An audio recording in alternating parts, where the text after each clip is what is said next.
My brother left his kids in my empty house for days, and now they're missing. He's blaming me, but the truth is much darker than I ever imagined. My brother left his kids in my empty house for days, and now they're missing. He's blaming me, but the truth is much darker than I ever imagined. My brother James, 34, and I, 30, have a complicated history. We grew up in a small town in Michigan, raised by our grandparents after our parents died in a car accident when I was 5 and James was 9. Our grandparents were loving but strict, especially our grandfather, who was a retired military officer. He believed in discipline and structure, something James always rebelled against. While I grew up quiet, studious, and always trying to please our grandparents, James was the troublemaker. He skipped school, hung out with the wrong crowd, and got into fights. This created a rift between us that only widened as we got older. When James was 18, he had a huge fight with our grandfather about his future. Grandfather wanted him to join the military or go to college, but James wanted to become a musician and tour with his band. The argument ended with James storming out of the house, guitar in hand, vowing never to return. For years, we barely kept in touch. I'd get phone calls or texts now and then, usually when James needed money. It hurt that he was absent, but I was also angry at him for abandoning our family. I focused on my studies, earned a scholarship to college, and built a life for myself.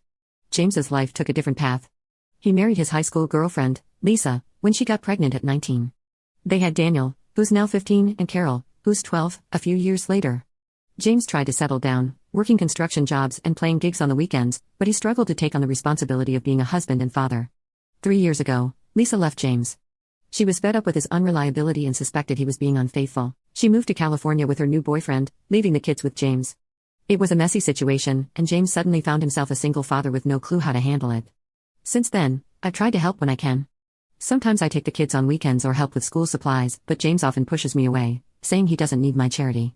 I think he's embarrassed by how his life turned out compared to mine. I have a good job as a software developer, a nice house, and a stable relationship.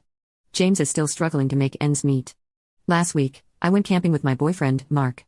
We've been together for 2 years, and this was our first real vacation together. We went to a remote campsite in northern Michigan, completely off the grid for 5 days, no cell service, no internet, just us and nature.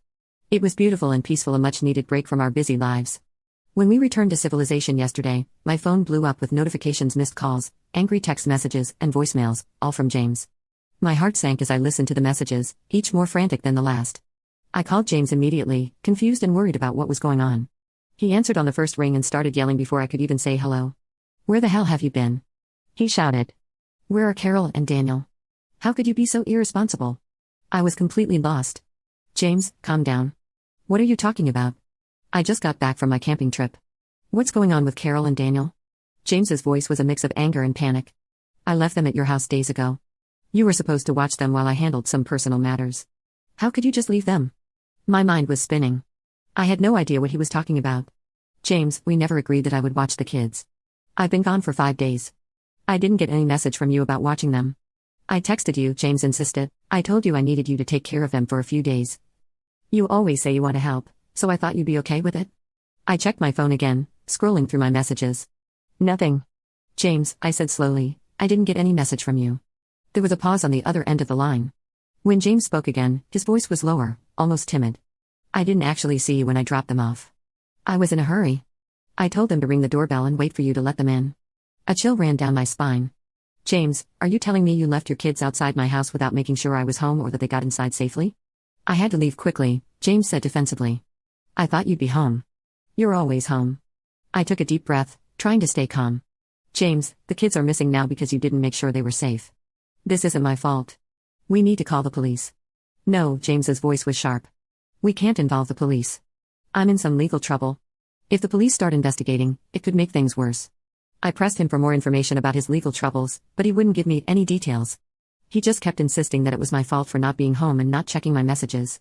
"James," I said firmly, "I didn't get any message. You should have confirmed that I was available before leaving your kids. This is your fault, not mine." You can click on share more to see if there is a part 2.